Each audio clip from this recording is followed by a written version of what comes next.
My name is Isabel Crane. I'm 28, an interior designer from Denver, and 5 years ago I was erased from my own family. It started with love. Not the kind my parents approved of, but the kind that made me believe I could finally breathe. His name was Ethan Ward, a mechanic, kind, patient, and far from the polished world my parents lived in. I thought they'd see what I saw. A good man, someone building something real with his own hands. But to them, love without a degree, a title, or a pedigree was an embarrassment. And that's how a simple choice, to love someone they didn't choose, turned into a verdict that would change my life. "If you walk out with him, Isabel," Mom said that night, her hand steady on the doorframe, "then don't come back." We raised a daughter. Not a disappointment her words didn't echo. They stuck. I stood there, snowlight on my face, realizing that home could turn its back on you faster than a stranger could. Before I tell you what happened after that door closed, I want to ask you something. Have you ever been told that love made you unworthy of family? If you have, you'll understand what that night felt like. If you haven't, stay with me. Because someday someone might make you choose between what's right for you and what's convenient for them. That night, Denver was buried in snow. The kind that muffles sound, like the world itself was holding its breath. Dad didn't yell. He just adjusted the picture frame of our family photo, the four of us smiling in summer light, and said quietly, "You're making your bed, Isabel. Don't expect us to fix it when it breaks." That calmness was worse than anger. It meant they'd already decided I was gone. When I stepped outside, the porch light flickered across the snow, turning white to gold for just a second. I used to love that light. It meant dinner, warmth, safety. But that night, it was just a witness. The cold hit my face, sharp and clean. The door clicked shut behind me, soft but final. And in that moment, I understood what no one warns you about family. Sometimes they don't need to stop loving you to let you freeze. They just need to stop caring if you're warm. I didn't cry. I just kept walking, one step at a time, into a storm that would test everything I believed about love, loyalty, and what it means to belong. When I was growing up, Sunday dinners at our house were like quiet performances. The silverware always gleamed, the tablecloth always ironed, and my sister Marianne, the eldest, the golden one, always sat in the center, glowing in everyone's approval. She was a lawyer, the kind of daughter parents like mine bragged about at every holiday, sharp, reliable, a mirror of their ambitions. And then there was me, the one who made things beautiful, not important. "Design is a hobby," Mom used to say, pouring gravy without looking up. "Not a career, sweetheart." It didn't matter that I worked hard, that I'd built small homes people loved. To them, art didn't pay bills or earn pride. It was just a phase I was supposed to outgrow, like teenage rebellion or first love. I remember one dinner clearly, just a few weeks before the night they turned me away. Marianne was home, talking about her promotion at the law firm. Mom's eyes sparkled the way mine never could make them sparkle.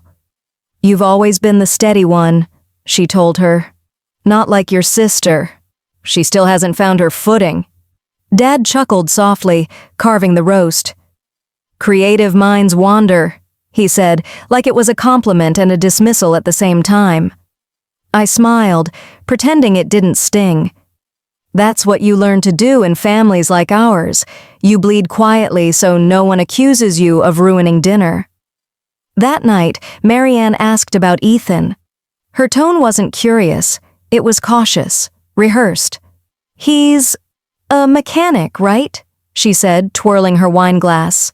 "Yes," I replied, keeping my voice even. "He runs the shop near Capitol Hill. He's saving to open his own garage." Mom's fork hit the plate, a soft metallic tap. "A mechanic?" she repeated. "Isabel, you can do better. You deserve better." I wanted to say that love wasn't a resume, that goodness doesn't wear a suit, but I didn't. I just looked down at my plate, pretending to find comfort in the mashed potatoes that had gone cold. Marianne looked at me then, Not cruelly, just with the kind of pity that feels heavier than judgment. "Mom just worries about your future," she said. "You know how they are." But she didn't stop them. She never did. And maybe that's what hurt most. The quiet agreement behind her kindness. After dinner, I stood by the sink, washing dishes while the others lingered in the living room. Their laughter drifted through the doorway, warm and whole, like a language I'd forgotten how to speak. Mom came in, drying her hands on a towel. "You're too sensitive, Isabel," she said gently. "We just want what's best for you." I wanted to ask her, "What's best for me, or what makes you look best?" But I stayed silent. I always did. Because in our house, silence was mistaken for respect. When I told them about Ethan, about how he made me feel seen, how he listened when no one else did, Mom's expression hardened like winter glass. "You're throwing your life away for someone who fixes cars," she said. "That's not love. That's desperation." Dad looked at her, then at me. "We're trying to save you," he said softly. "But you have to let us." I remember staring at the floor, thinking how strange it was, being told you're being saved while you're drowning in their approval. After that night, everything shifted. Mom started finding reasons not to invite me when Marianne was home. Dad stopped asking about work. When family friends came over, they talked about Marianne's cases, her fiancé, her new condo, and I became the story no one told. It's a slow kind of erasure, the kind that doesn't happen with shouting, but with absence. You start to wonder if being invisible is safer than being seen for the wrong reasons. So when the night came, the one with the snow, the ultimatum, the door, it didn't feel sudden. It felt like the ending they'd been writing quietly for years. They just finally said it out loud. When I left that house, I thought I was walking toward love, toward freedom, toward someone who finally saw me. Ethan's apartment sat above a small auto shop on the south side of Denver. Creaky floors, one window, and the constant smell of oil. It wasn't much, but for the first time, I felt like my life was mine. He'd come home with his hands rough from work, his shirt smelling of metal and rain. We'd cook simple dinners, pasta, sometimes soup from a can, and talk about his dream of opening his own garage. I'd sketch designs at the table while he worked on invoices. It wasn't glamorous, but it was honest. He called me his calm, and after years of being compared, corrected, and dismissed, that sounded like love. For a while, I believed it. The first cracks came quietly, the way all storms do. He started working later, saying he had rush jobs. Some nights he'd come home long after midnight, smelling faintly of perfume that wasn't mine. When I asked, he smiled, kissed my forehead, and said, "You worry too much, Izzy." I wanted to believe him, because when you've already lost one home, you try not to lose the next one too quickly. Then one evening I got a message, an anonymous note on Facebook. "You should ask Ethan where he really goes after work." My stomach dropped. There was no name, no proof, just enough truth to unravel me. That weekend, I went through his jacket to wash it and found a receipt from a cafe across town. 2 drinks, 1 slice of cake, dated on a night he'd told me he was working late. When I confronted him, he laughed. "A client, babe. Why would I lie to you? Because it was easy, I thought, because I wanted so badly for you not to. But I didn't say that. I just nodded, feeling something inside me start to splinter. A few days later, I called Marianne, not because we were close, but because I was lonely and she was still my sister. She answered with her usual polished calm. "Isabel? Wow, I wasn't sure you'd call. How are things with... what's his name? Ethan?" Her voice dipped slightly on his name, like it carried a weight she didn't want to hold. "I think something's wrong," I told her quietly. "He's distant." I found a receipt. "It feels like he's hiding something." There was a pause, too long. Then she said, "Maybe you're just imagining it." "Men like that? They get busy." "Men like that?" I asked. She sighed. You know what I mean. He's not exactly dependable, Isabel. Something in her tone felt off, rehearsed, defensive, but I was too tired to fight. I just said, "Yeah, maybe you're right," and hung up. 2 weeks later, I found out she wasn't wrong. She was lying. I'd stopped by Ethan's shop early, hoping to surprise him with lunch. The garage was quiet, door half closed. Through the window, I saw him leaning against the workbench, and standing beside him was Marianne. Her coat, her scarf, her hand brushing his arm in a way that wasn't sisterly. They didn't see me. Not at first. I froze. My bag slipped from my shoulder, scattering sketches across the wet pavement. The sound made them turn. Marianne's face went pale, that perfect, composed expression cracking just enough to show the truth. "Isabel," she started, stepping forward. I didn't let her finish. The cold hit me like it had that night on my parents' porch, sharp, clean, honest. I didn't need explanations. The silence between them said everything. I walked back to the bus stop, my legs shaking, my hands numb. When I sat down, I realized I was still holding the coffee I'd brought for him. Steam fading, sweetness gone. It's strange, the things you notice when your world collapses twice in one lifetime. The way light hits glass, the way breath fogs in front of you, the way your heart beats, but you don't feel alive. That night, I went home, though I didn't call it that anymore. Ethan tried to explain. Marianne texted. I didn't answer either. I packed my bag, the same one I'd carried the night I left my parents' house. Same duffel, same weight, different heartbreak. When I reached the street, the snow had started again, soft, almost forgiving. And for the first time in years, I realized I had nowhere left to go. No family, no love, no place where my name meant anything. I stood there under a flickering streetlight and whispered to myself, "You're still here, Isabel. So start there." It wasn't hope, not yet, but it was something, and for that night, something was enough. The snow came fast that night, thick and relentless, as if the sky itself wanted to bury me. I left Ethan's apartment without a plan. No car, no home, no one waiting for me anywhere.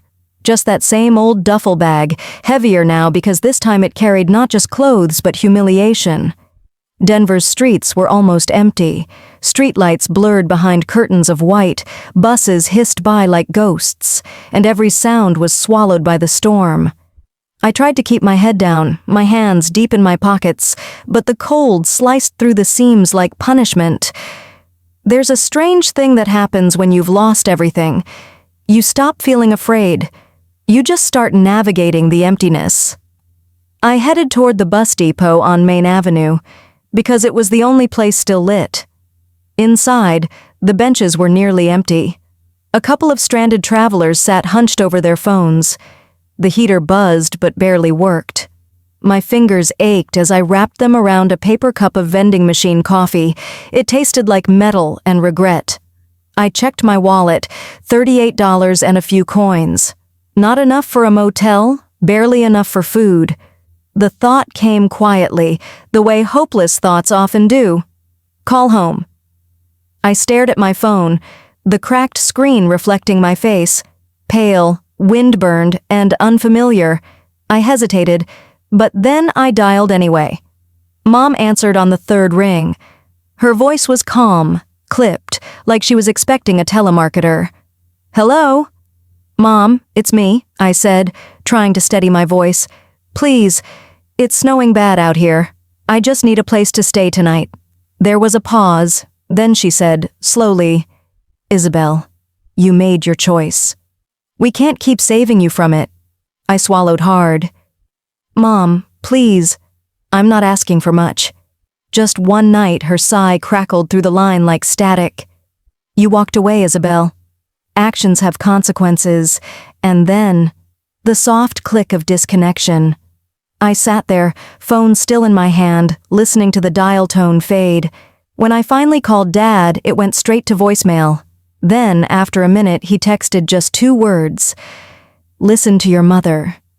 That was the moment I realized they weren't angry anymore. They were done. The storm outside howled louder, rattling the depot's glass doors. I felt something break inside me, not dramatically, not with a sob, but like a quiet tear in old fabric. I sank back on the bench, hugging my bag to my chest. My body shook. Whether from cold or disbelief, I couldn't tell.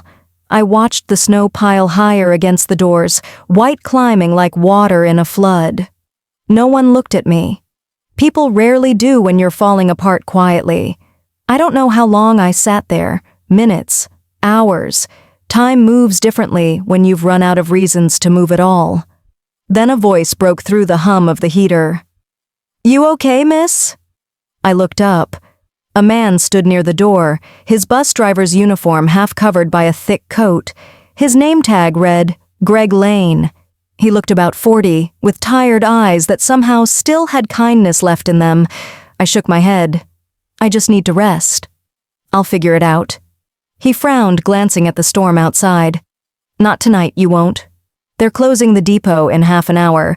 He hesitated, then added softly, "Come on. I'll drive you somewhere safe." Normally, I would have said no. We're taught not to trust strangers. But that night, he didn't feel like one. He felt like the only person in the city who saw me. So I followed him. The bus was empty, the seats cold, the windshield streaked with melting snow. As he started the engine, the wipers groaned in rhythm with the storm. We drove through quiet streets, past houses glowing with soft yellow light, families eating dinner, laughing, unaware of the woman passing by who no longer belonged anywhere. Greg kept his eyes on the road. "You got someone to call in the morning?" "Not anymore," I said. He nodded, not pushing, just listening. After a few minutes, he pulled into a small roadside inn, the kind with flickering neon and rooms that smelled like dust and second chances. He parked, turned to me and said, "They've got cheap rooms. Tell them Greg sent you. And hey, don't give up. You're tougher than the weather." I nodded, fighting tears that had waited too long to fall. "Thank you," I whispered. He smiled, started the bus again, and disappeared into the storm. When I stepped inside the inn, the bell above the door jingled. The warmth hit me hard, almost painful. I paid for one night, $25, and climbed into a room with a single bed and a cracked window. Lying there, staring at the ceiling, I thought about how the people who gave me life wouldn't open a door for me, and how a stranger had. "Maybe family isn't who you're born to," I whispered to the dark. "Maybe it's whoever lets you in when no one else will." Outside, the snow kept falling, but for the first time that night, I didn't feel completely invisible. Morning came pale and colorless, as if the storm had stolen every shade from the world. I woke up in that small motel room, wrapped in a blanket that smelled faintly of bleach and cigarette smoke.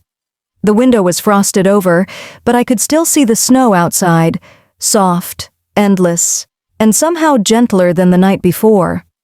My phone buzzed once on the nightstand, a text from an old number I hadn't seen in years. Clara Jensen. We'd gone to high school together. She used to sit next to me in art class, sketching tulips while I drew floor plans. "Heard you're back in town. Are you okay?" I don't know how she found out, but I didn't question it. I just typed back, "Not really. Can we talk?" 2 hours later, I was sitting in her tiny apartment above a bakery on Colfax Avenue. The place smelled like sugar and coffee, the walls painted in uneven strokes of yellow, imperfect, but full of life. Clara didn't ask many questions. She just handed me a mug of coffee and said, "You look like someone who's been through a winter and forgot how to thaw." That made me laugh, the first real laugh in months, and for the first time since the night I left home, I didn't feel like I had to explain myself. Clara worked as a receptionist at a small dental office. The pay was modest, but she offered to help until I could stand on my own. "You can stay here a while," she said. "There's a couch and a lot of coffee." I wanted to refuse, pride still clinging to my ribs, but I was too tired to pretend. That night, I fell asleep on her couch, the sound of the bakery's mixer humming downstairs. It felt safe. Over the next few weeks, Clara helped me find a part-time job at a local furniture store. I spent my days polishing wood tables, arranging displays, learning how to smile again without forcing it. At night, I took online classes in design, not because I wanted to impress anyone, but because I remembered who I used to be before everyone told me I wasn't enough. Slowly, quietly, I began to rebuild. I saved every paycheck, skipping dinners out, wearing the same worn coat through the freezing spring. I started sketching again, not homes, but spaces that healed. One night, Clara leaned over my shoulder, studying a drawing of a small room filled with light. "What would you call it?" she asked. "Snowlight," I said, "because some light only exists after the storm." That became the name of my future, Snowlight Interiors. I didn't tell my parents. I didn't tell Marianne. I didn't need their blessing anymore. Clara became my chosen family, the one who reminded me that love doesn't need to be earned, just shared. And every day I proved to myself that survival wasn't luck, it was choice. There were still nights I woke up gasping, hearing my mother's voice in my head. "We raised a daughter, not a disappointment." But those echoes grew fainter with each sunrise. By summer, I'd rented a small studio downtown. The walls were cracked, the windows drafty, but the light, oh, the light, spilled in like forgiveness. And as I stood there, paint on my hands, sketches pinned to the walls, I whispered, "You're home now, Isabel. Not the kind you're born into, the kind you build." The snow had melted, but its lesson stayed. Even after the coldest season, something always blooms. 5 years later, Denver had changed, or maybe I had. The winters didn't feel cruel anymore. They just felt honest. My company, Snowlight Interiors, had grown from a one-room studio into a small team. We designed spaces that felt warm, safe, homes that healed people the way I'd learned to heal myself. Sometimes clients asked about the name. "Why Snowlight?" And I'd smile and say, "Because even cold things can shine." One February morning, as frost painted silver veins on my office window, I got a letter. The handwriting stopped me cold. Mom's. The envelope was thin, careful, like she'd written it slowly, afraid it might tear. Inside were only a few lines. "We heard about your company. We're proud of you, Isabel. We were wrong. We'd like to see you, if you'd ever want that." I stared at the paper for a long time. No tears, no anger, just a quiet ache, the kind that comes when ghosts ask to be let back in. That night, snow began to fall again, the same soft, slow kind from years ago. I stood by the window of my studio, watching the flakes drift past the streetlights. Some part of me still wanted to drive over, knock on their door and say, "I made it." But another part, the wiser one, knew I didn't need to. Because I already had. Mom and Dad's silence had taught me boundaries. Marianne's betrayal had taught me strength. And the storm had taught me to build warmth from within. I wrote a short reply. "I'm doing well. I hope you are too. Stay warm this winter. No anger, no apology, just closure." The next morning, I took the letter to the post office and mailed it.